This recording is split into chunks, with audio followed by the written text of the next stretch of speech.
Hello friends, எல்லோருக்கும் வணக்கம். Welcome to young investor channel. Markets பார்த்துருப்பீங்க. ஸோ மார்க்கெட் ஒரு நல்ல பாசிட்டிவ் ரியாக்ஷன் கொடுத்துருந்துச்சு. Except IT sector, small cap sector வந்து கொஞ்சம் நெகட்டிவ் ட்ரெண்டில் இருந்துச்சு இன்றைக்கி மார்க்கெட்டில். மற்றபடி நிஃப்டி, சென்செக்ஸ், பேங்க் நிஃப்டி ஒரு பாசிட்டிவ் ட்ரெண்டில் தான் க்ளோஸ் ஆயிருக்கு. ஸோ இது வந்து ஃப்ரைடே மார்க்கெட், அதாவது இந்த வாரத்தில் கடைசி நாள் ஒரு பாசிட்டிவ் ரியாக்ஷன் கொடுத்துருக்கு. நிஃப்டி 124 பாயிண்ட்ஸ் பாசிட்டிவ், 20709 பாயிண்ட்ஸில் க்ளோஸ் ஆயிருக்கு. சென்செக்ஸ் 83952 பாயிண்ட்ஸில் க்ளோஸ் ஆயிருக்கு. 484 points positive. Nifty bank 290 points positive, 57713 பாயிண்ட்ஸில் க்ளோஸ் ஆயிருக்கு. நிஃப்டி ஐடி 580 பாயிண்ட்ஸ் நெகட்டிவ், 34950 பாயிண்ட்ஸில் க்ளோஸ் ஆயிருக்கு. BSE small cap 262 points negative, 53040 பாயிண்ட்ஸில் க்ளோஸ் ஆயிருக்கு. இது போக எஃப்ஐஎஸ்டிஎஸ் டேட்டா, எஃப்ஐஎஸ் 308 கோடிக்கு நெட் பையர்ஸாக இருந்திருக்காங்க. டிஎஸ் வந்து 1526 கோடிக்கு நெட் பையர்ஸாக இருந்திருக்காங்க. ஸோ ஓவர்லாட் இது வந்து லாஸ்ட் மார்க்கெட் அப்டேட்ஸு. இன்றைக்கி நிறைய கம்பெனிஸோட ரிசல்ட்ஸ் வந்திருக்கு. குறிப்பாக ரிலையன்ஸோட ரிசல்ட்ஸ் இன்னும் கிடைக்கல. நான் நைட்டு தான் ரெக்கார்ட் பண்ணுறேன், பட் இருந்தாலும் காலத்தால் உங்களுக்கு வீடியோ கிடைக்கும். ரிலையன்ஸோட டீட்டெயில்ஸ், அந்த ரிசல்ட்ஸ் வீடியோ வந்து சாட்டர்டே வந்து பார்த்தீங்கன்னா டீட்டெயிலாக டிஸ்கஸ் பண்ணலாம். ஏன்னா அது செக்டார் வைஸ் பிரித்து டிஸ்கஸ் பண்ணணும். ஆயிலு, ரீட்டைலு, ஜியோ இப்படி 3 இதாட்டு பிரித்து டிஸ்கஸ் பண்ணால் தான் அது கிளியராக இருக்கும். அதனால் வந்து பார்த்தீங்கன்னா அது சாட்டர்டே வீடியோவில் நான் அப்டேட் பண்ணுறேன். ஃபஸ்ட்டு பார்த்தீங்கன்னா ஹேவல்ஸோட கியூட் ரிசல்ட்ஸ் வந்திருக்கு. ப்ராஃபிட் 17% இன்க்ரீஸ் ஆயிருக்கு, 317 கோடியாக இருக்குது இந்த குவார்ட்டரில்.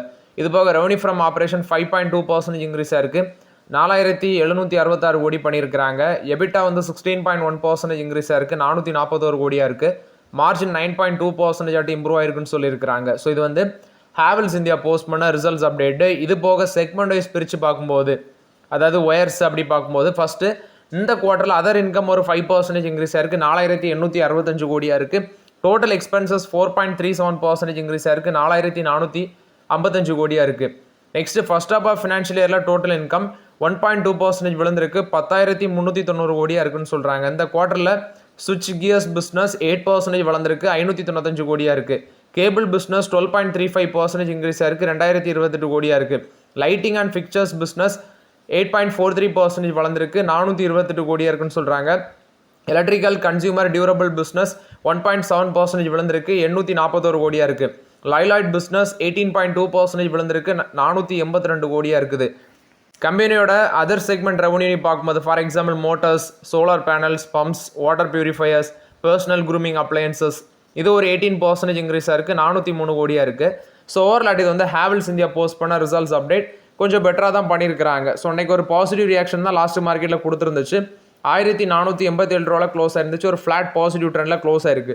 பி ரேஷியோ 66 டைம்ஸ் இருக்கிறதுனால இப்போதைக்கு நம்மளால் வேடிக்கை மட்டும் தான் பார்க்க முடியும். இந்த ஒயர்ஸ் அண்ட் கேபிள் செக்மெண்ட்டில் இருக்கிற எல்லா ஸ்டாக்குமே, for example Havells, பாலிகேப்பு, KEA industries இது எல்லாமே மோரோராட்டு வந்து ரொம்பவே எக்ஸ்பென்சிவாக இருக்குது. இப்போ ரீசென்ட்லி கொடுத்த அப்டேட்டு போன ஒரு 2 குவார்ட்டருக்கு முன்னாடி பிர்லாவும் அதானி குழுமமும் இந்த பிஸ்னஸுக்குள்ளே வர போகிறதாட்டு சொல்லியிருந்தாங்க. மேபி அவங்க என்ட்ரி கொடுத்து தனியாக லிஸ்ட் பண்ணும்போது நல்ல ஒரு வேல்யூஷனில் கிடச்சா நம்ம பார்க்கலாம். ஸோ அது வரைக்கும் இந்த செக்மெண்ட்டில் இப்போதைக்கு ஆப்பர்ச்சுனிட்டி எதுவுமே இல்லை. Next REC limited. Actually REC லிமிட்டோட ப்ராஃபிட் 9% இன்க்ரீஸ் ஆயிருக்கு, 4414 கோடியாக இருக்குது. ரெவன்யூ 10.7% இன்க்ரீஸ் ஆயிருக்கு, 15152 கோடியாக இருக்குது. எபிட்டா 8% இன்க்ரீஸ் ஆயிருக்கு, 14676 கோடியாக இருக்குது. மார்ஜின் 96.9% இருக்குது. ஆக்சுவலி இது இல்லை, மார்ஜின் பார்த்தீங்கன்னா குறைஞ்சிருக்கு, 99.3% 96.9% குறைஞ்சிருக்குன்னு சொல்கிறாங்க. 4 ரூபா 60 டிவிடன் அனௌன்ஸ்மெண்ட் பண்ணியிருக்கிறாங்க. இதோட ரிசல்ட்ஸ் பாதி தான் கிடச்சிருக்கு, ஃபுல்லாக கிடச்சா நான் அப்டேட் பண்ணுறேன் சாட்டர்டே. நெக்ஸ்ட்டு டேன்லா பிளாட்ஃபார்மோட ரிசல்ட்ஸ். ரெவன்யூ 3% இன்க்ரீஸ் ஆயிருக்கு, 1078 கோடியாக இருக்குது. நெட் ப்ராஃபிட் 5.6% இன்க்ரீஸ் ஆயிருக்கு, 125 கோடியாக இருக்குது. எபிட்டா 8.3% இன்க்ரீஸ் ஆயிருக்கு, 177 கோடியாக இருக்குது. மார்ஜின் 16.5% இன்க்ரீஸ் ஆயிருக்கு. இவங்களும் பார்த்தீங்கன்னா 6 ரூபா பெர் ஷேர் டிவிடன் அனௌன்ஸ்மெண்ட் பண்ணியிருக்கிறாங்க. நெக்ஸ்ட் சிஇஎஸ்சி இதோட ரிசல்ட்ஸும் வந்திருக்கு. ப்ராஃபிட் 20.4% இன்க்ரீஸ் ஆயிருக்கு, 425 கோடியாக இருக்குது. ரெவன்யூ 12.1% இன்க்ரீஸ் ஆயிருக்கு, 5267 கோடியாக இருக்குது. எபிட்டா 18.4% இன்க்ரீஸ் ஆயிருக்கு, 1061 கோடியாக இருக்குது. மார்ஜின் 20.1% இன்க்ரீஸ் ஆயிருக்கு, 6 ரூபா பெர் ஷேர் டிவிடன் அனௌன்ஸ்மெண்ட் பண்ணியிருக்கிறாங்க. ஓரியன் எலக்ட்ரிக் இதோட ப்ராஃபிட் 15.5% இன்க்ரீஸ் ஆயிருக்கு, 12 கோடியாக இருக்குது. ரெவன்யூ 6.4% இன்க்ரீஸ் ஆயிருக்கு, 703 கோடியாக இருக்குது. எபிட்டா 6.4% இன்க்ரீஸ் ஆயிருக்கு, 37.9 crores இருக்குது. மார்ஜின் வந்து பார்த்தீங்கன்னா ஃப்ளாட்டாக இருக்குது, 5.4% இருக்குது. நெக்ஸ்ட் பார்த்தீங்கன்னா டாடா மோட்டர்ஸோட டிமர்ஜர் பற்றி கிளாரிஃபை பண்ணுங்க ப்ரோ அப்படின்னு சொல்லியிருந்தாங்க. ஏன்னா அவருக்கு வந்து இப்போ எந்த ஸ்டாக் ட்ரேட் ஆகுதுன்னு தெரியல. ஸோ எது வந்து எனக்கு லேட்டராக கிடைக்கும் அப்படின்னு சொல்லி கேட்டிருக்காரு. What will be the price அப்படின்னு கேட்டிருக்காரு. ஆக்சுவலி நான் நிறைய வாட்டி சொல்லியிருந்தேன், டாடா மோட்டர்ஸ் வந்து பார்த்தீங்கன்னா இப்போ டீமர்ஜர் ஆகிருக்குது. கமர்ஷியல் வெஹிக்கிள்ஸ் தான் இப்போ டீமர்ஜர் ஆகி உங்கள் அக்கௌண்ட்லேருந்து மூவ் ஆயிருக்குது. அந்த கமர்ஷியல் வெஹிக்கிள் ஷேர் வந்து உங்களுக்கு கிரெடிட் ஆகிடுச்சு. உங்களோட போர்ட்ஃபோலியோ கீழே பார்த்தீங்கன்னா அது தெரியும், பட் அது ட்ரேடிங் ஆகலை. ஏன்னா அது வந்து ஒரு 25 டேஸுக்கு அப்புறம் தான் லிஸ்ட் ஆகி ட்ரேடிங் ஆகும். இப்போ உங்களுக்கு அரௌண்ட் 39 to 40% நெகட்டிவ் காட்டும். அதுதான் அந்த பிரிஞ்சு போன ஷேர், குறிப்பாட்டு டாடா மோட்டர்ஸ் கமர்ஷியல் வெஹிக்கிள் பிரிஞ்சு போன ஷேர், அது உங்களுக்கு கிடைக்கும். ப்ரைஸ் வந்து பார்த்தீங்கன்னா 260 சொல்கிறாங்க. மேக்ஸிமம் 300 வச்சுக்கோங்க. 300 வரைக்கும் லிஸ்ட் ஆக சான்ஸ் இருக்குது. 260 300 வரைக்கும் இருக்க சான்சஸ் இருக்குது. இப்போ பேசஞ்சர் வெஹிக்கிள் தான் உங்கள் கைவசம் இருக்குது. அது அரௌண்ட் பார்த்தீங்கன்னா 400 கிட்ட ட்ரேட் ஆகிட்டு இருக்குது. ஸோ ரொம்பவே கன்ஃபியூஸ் பண்ண வேண்டாம். இப்போ உங்கள் கைவசம் இருக்கிறது Tata motor passenger vehicle. Tata motor commercial vehicles ஒரு 30 நாளுக்குள்ளே உங்களுக்கு அக்கௌண்ட்டில் லிஸ்ட் ஆகி ட்ரேட் ஆகும். L&T டெக்னாலஜி சர்வீஸ் இதோட ரிசல்ட்ஸ் வந்துருந்துச்சு. நேற்று LTM என்ட்ரியோட ரிசல்ட்ஸ். இது வந்து L&T டெக்னாலஜி சர்வீஸோட results. Profit after tax 3% increase ஆயிருக்கு, 328 கோடியாக இருக்குது. ரெவன்யூ 16% இன்க்ரீஸ் ஆயிருக்குன்னு சொல்கிறாங்க, 2979 கோடியாக இருக்குது. இது போக ப்ராஃபிட் அண்ட் ரெவன்யூ சீக்வன்ஷியல் பேசிஸில் ப்ராஃபிட் 4.1% இன்க்ரீஸ் ஆயிருக்கு, ரெவன்யூ 3.9% இன்க்ரீஸ் ஆயிருக்கு. லார்ஜ் டீல் அவங்க வின் பண்ணதுன்னு பார்க்கும்போது $300 மில்லியன் இருக்குன்னு சொல்லியிருக்கிறாங்க. ஸோ ஓவரால் இது வந்து L&T டெக்னாலஜி சர்வீஸ் போஸ்ட் பண்ண ரிசல்ட்ஸ் அப்டேட்டு. இவங்களோட எம்ப்ளாயிஸ் ஸ்ட்ரென்த் பார்க்கும்போது 23,678 எம்ப்ளாயிஸ் வச்சிருக்காங்க. நெக்ஸ்ட் பார்த்தீங்கன்னா டாடா டெக்னாலஜிஸோட Q2 results. Net profit 5% increase ஆயிருக்கு, 166 கோடியாக இருக்குது. ரெவன்யூ பார்த்தீங்கன்னா 2% இன்க்ரீஸ் ஆயிருக்குன்னு சொல்லியிருக்காங்க. இதில் நெட் ப்ராஃபிட் வந்து 3% டிக்ளைன் ஆயிருக்கு, 170 கோடியாக இருக்குது. ரெவன்யூ ஃப்ரம் ஆப்ரேஷன் 2% இன்க்ரீஸ் ஆயிருக்கு, 1323 கோடியாக இருக்குது. எக்ஸ்பென்சஸ் 5% வளர்ந்துருக்கு, 1150 கோடியாக இருக்குது. ஆட்ரிஷன் ரேட் 15.1% இருக்குது. ஆக்சுவலி இந்த எண்ட் ஆஃப் த குவார்ட்டரில் அவங்களோட ஒர்க் ஃபோர்ஸ் வந்து 12,402 எம்ப்ளாயிஸ் கைவசம் வச்சுருக்காங்க. ஸோ இது வந்து டாடா டெக்னாலஜிஸ் போஸ்ட் பண்ண ரிசல்ட்ஸ் அப்டேட்டு. மார்ஜினும் நல்லா இருக்குன்னு சொல்கிறாங்க. அவங்களுக்கு யூரோப்பில் ஒரு நல்ல பொசிஷன் இருக்குது. நெக்ஸ்ட் பார்த்தீங்கன்னா டேலண்ட் அண்ட் பார்ட்னர்ஷிப், இதில் வந்து பெருசாக இன்வெஸ்ட்மெண்ட் பண்ண போகிறதாட்டு சொல்லியிருக்காங்க. ஷேர் ப்ரைஸ் எடுத்து பார்த்தா டாடா டெக்னாலஜிஸோட ஷேர் ப்ரைஸ் 687 ரூபாய் இருக்குது. என்னோட கணிப்பு என்னன்னா, இது ஐபிஓவில் லிஸ்ட் ஆகும்போது எப்படியோ லிஸ்ட் ஆச்சு, அப்ளை பண்ணி கிடைக்கல. இப்போ பார்த்தீங்கன்னா கிட்டத்தட்ட பயங்கரமாக இறங்கியிருக்கு டாடா டெக்னாலஜிஸ். ஐபிஓ லிஸ்டிங் ப்ரைஸ்லேருந்து பார்க்கும்போது ரொம்பவே டவுன் ஆயிருக்கு. பி ரேஷியோ 40 கிட்ட இருக்குது. அரௌண்ட் ஒரு 500 கீழே வரும்போது பார்க்கலான்ட்டு இருக்கிறேன் டாடா டெக்னாலஜிஸ். இப்போ வரைக்கும் அந்த வெயிட் மட்டும் தான் பண்ண முடியும், வேடிக்கை மட்டும் தான் பார்க்க முடியும்.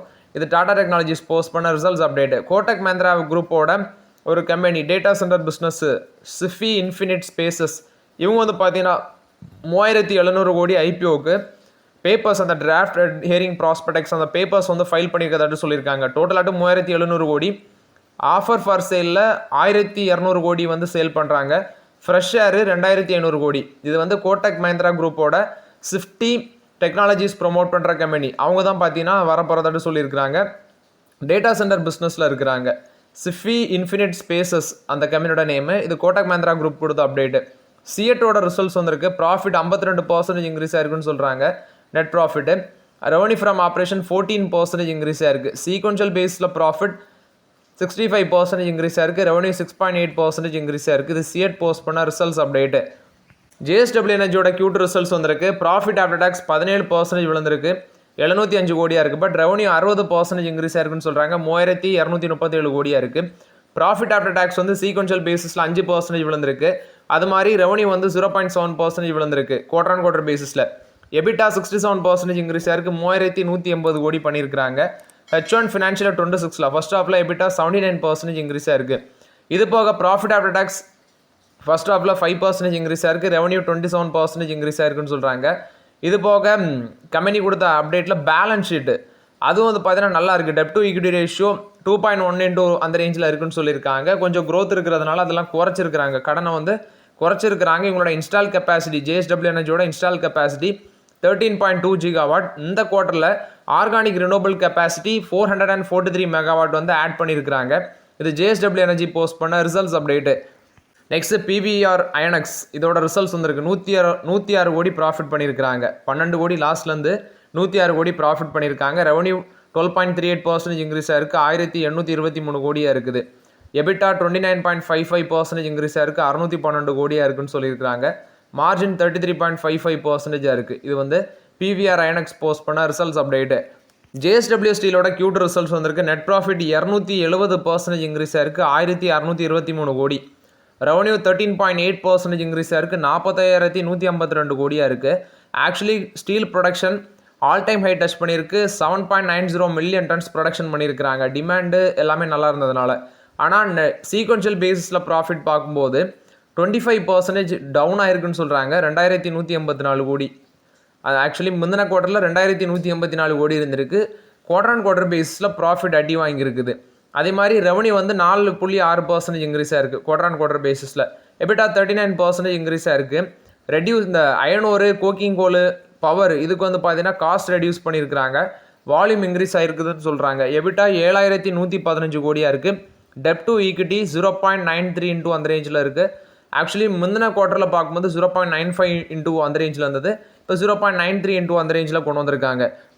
நெட் டெப்ட் பார்க்கும்போது 79,153 கோடி. Crude steel production 7.90 million ton, 17% இன்க்ரீஸாக இருக்குது ப்ரீவியஸ் இயரை கம்பேர் பண்ணும்போது. அவங்களோட டால்பி பிளான்ட் வந்து பார்த்தீங்கன்னா ஃபுல் கெப்பாசிட்டி ஃபங்க்ஷனிங்கில் இருக்குது. பட் அவங்க Q1 வந்து பார்த்தீங்கன்னா ஷட் டவுன் பண்ணியிருந்தாங்க மெயின்டெனன்ஸ் ரீசனுக்கு வேண்டி. பட் இப்போ அது வந்து ஃபுல் ஃபங்க்ஷனிங் வந்திருக்குன்னு சொல்லியிருக்கிறாங்க. ஸோ ஓவரால் இது வந்து JSW ஸ்டீல் போஸ்ட் பண்ண ரிசல்ட்ஸ் அப்டேட்டு. JSW ஸ்டீல்ஸோட டொமஸ்டிக் சேல் 6.33 மில்லியன் டன்ஸாக இருக்குது, 14% இன்க்ரீஸாக இருக்குது. குவார்டர் அண்ட் குவார்டர் பேஸில் 6% இன்க்ரீஸாக இருக்குது. எக்ஸ்போர்ட் 89% இயர் ஆன் பேஸிஸ்லையும், குவார்டர் அண்ட் குவார்டர் பேஸில் 56% இன்க்ரீஸாக இருக்குன்னு சொல்லியிருக்கிறாங்க. ரீட்டைல் சேல்ஸ் 26% இன்க்ரீஸாக இருக்குது. குவார்டர் அண்ட் குவார்டர் பேஸில் 13% இன்க்ரீஸாக இருக்குது. இது வந்து JSW ஸ்டீல் கொடுத்த அப்டேட்டு. நெக்ஸ்ட் இந்தியாவோட ஃபார்மா செக்டர் பார்த்தீங்கன்னா ரஷ்யா மார்க்கெட்டை கண்ணு வைக்கிறதாட்டு ஒரு அப்டேட் வந்திருக்கு. ஏன்னா இப்போ அமெரிக்கா வந்து நம்ம மேலே டேரிஃபாக போட்டு தள்ளுறதுனால ரஷ்யா மார்க்கெட்டை கண்ணு வச்சுருக்காங்க. ஸோ குறிப்பாட்டு லோக்கலில் வந்து ப்ரொடக்ஷன் இன்க்ரீஸ் பண்ணி அங்கே பெரிய ஆக்டிவ் ஃபார்மசிட்டிக்கல் ஹப்பு வந்து பில்ட் பண்ணுறதுக்கு முயற்சி பண்ணுறதாட்டு சொல்லியிருக்கிறாங்க. அது இல்லாமல் ரஷ்யாவை தாண்டி வேரியஸ் ரீஜன்ஸில் வந்து ஃபேக்ட்ரி வைக்கிறதுக்கு முயற்சி பண்ணுறதாட்டு சொல்லியிருக்காங்க Indian pharmaceutical business. So Russian மார்க்கெட்டை வந்து குறி வைக்கிறதாட்டு சொல்கிறாங்க. டிக்சன் டெக்னாலஜிஸோட Q2 ரிசல்ட்ஸு ஆக்சுவலி இந்த குவார்ட்டரில் ரிசல்ட்ஸ் பார்க்கும்போது ப்ராஃபிட் மட்டுமே 670 கோடியாக இருக்குது. டபுள் மடங்கு இன்க்ரீஸாக இருக்குது ப்ராஃபிட் மட்டுமே. இது போக பார்த்தீங்கன்னா ஒரு அதர் இன்கம் ஒரு 496 கோடி வந்திருக்குது. ஒன் டைம் கெயின் மூலமாட்டு ஒரு 210 கோடி வந்திருக்கு. அதுதான் அந்த ப்ராஃபிட் மேலே போகிறதுக்கு ரீசன். ரெவன்யூ ஃப்ரம் ஆப்ரேஷன் 28.8% இன்க்ரீஸாக இருக்குது, 14,855 கோடியாக இருக்குது. இது போக எபிட்டா 31.4% இன்க்ரீஸாக இருக்குது, 561 கோடியாக இருக்குது. எபிட்டா மார்ஜின் வந்து பார்த்தீங்கன்னா 10 பேசிஸ் பாயிண்ட் எக்ஸ்பேண்ட் ஆகி 3.8% இருக்குது. நெக்ஸ்ட் பார்த்தீங்கன்னா அனில் அகர்வாலோட கம்பெனி ஆக்சுவலி 3 மந்த்ஸில் அந்த சில்வர் மூலமாட்டு மட்டுமே 1000 கோடி ப்ராஃபிட் பண்ணியிருக்காங்க. ரீசன் பார்க்கும்போது சில்வரோட ப்ரைஸ் ரீசன்ட்லி நல்லா மேலே போய்ட்டுருக்கு. நிறைய பேர் சில்வர் ETFலாம் வாங்கலாமான்னு கேட்குறீங்க. அது வந்து இப்போ வர நியூஸ் படி பார்க்கும்போது ஷார்ட்டேஜ் இருக்குது, டிமாண்ட் அதிகரிக்குது, அதில் நிறைய ரிஸ்க் இருக்குதுன்னு சொல்கிறாங்க. ஸோ எனக்கு பெருசாக கோல்டு அண்ட் சில்வரில் நான் பெருசாக இப்போதைக்கு ஃபோக்கஸ் பண்ணல, எனக்கு ஏஜ் இருக்கிறதுனால. ஸோ அந்த மாதிரி இன்வெஸ்ட்மெண்ட்லாம் பண்ணும்போது கொஞ்சம் பார்த்து எடுத்து சிச்சுவேஷனை புரிஞ்சு நீங்கள் யூஸ் பண்ணிக்கோங்க. கோல்டு அண்ட் சில்வர் பீக்கில் இருக்குது, ஸோ அதை கொஞ்சம் கணிச்சு முடிவெடுத்துக்கோங்க. நெக்ஸ்ட் ஹிந்துஸ்தான் ஜிங்கோட ப்ராஃபிட் வந்து 19% இன்க்ரீஸாக இருக்குது குவார்டர் அண்ட் குவார்டர் பேசிஸில், 2,649 கோடியாக இருக்குது. சில்வர் மட்டுமே அவங்களுக்கு ஓவரால் ப்ராஃபிட்டில் 40% கான்ட்ரிபியூட் பண்ணியிருக்கு, 1,060 கோடியாக இருக்குன்னு சொல்கிறாங்க. சில்வர் ரெவன்யூ பார்த்தீங்கன்னா அந்த குவார்ட்டரில் 1,706 கோடி வந்திருக்கு, 10% குவார்டர் அண்ட் குவார்டர் பேஸில் இன்க்ரீஸாக இருக்குது, 20% இயர் ஆன் பேஸில் இன்க்ரீஸாக இருக்குது.